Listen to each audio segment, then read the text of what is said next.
Welcome to SM Tarlac. Ayan, bibili tayo ng Krispy Kreme. So, titignan natin yung mga paninda nila kasi bibili tayo.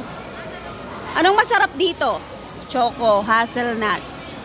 Mga donut. Siyempre, crispy nuts. Ano siya? 49 isa. Yan. Ayan, bumibili si Ivan. So, ayun siya. Oh, mayroon siya nabili. Magkano yan? Spot crispy. 389. 389. Oh, sige, uwi na tayo kasi nakabili na kami.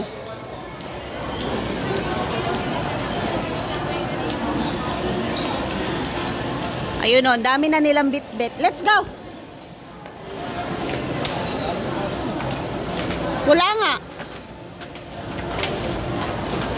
Balikan talaga bukas, mag-iwan cash. Bilang sapatos mag-isa. Ayaw na may kasama.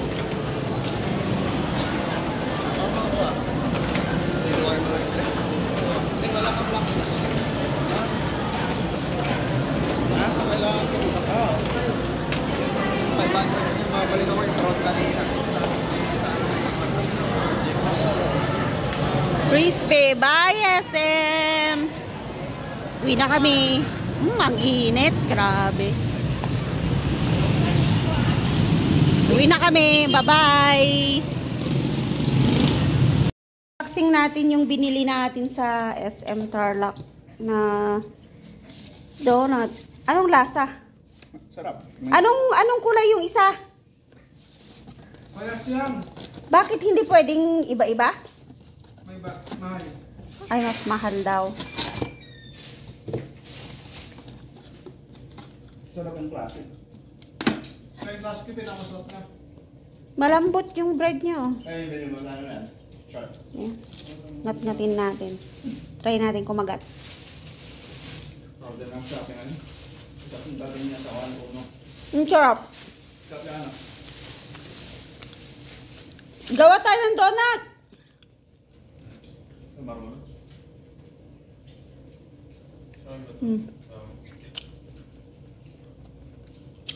Binuhusan siya ng caramelized. Sarap.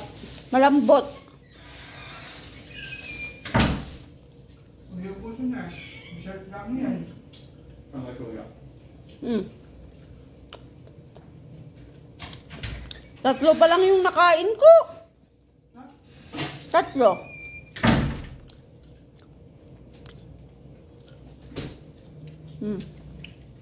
Bakit yun yung pagkailangan wala? Pakaya ko.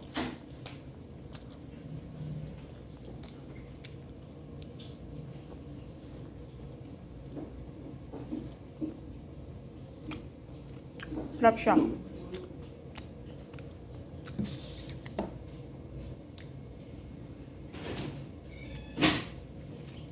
Sarap. May dalawa pa. Adik kainin yung donut na binil namin. So, try nyo nang kumain ng crispy, creamy donut doon sa SM. Yan, sarap. Sarap papakin. Hindi wala kang black. Nasa kailangan kita ka. 500. Mabalik ako yung front.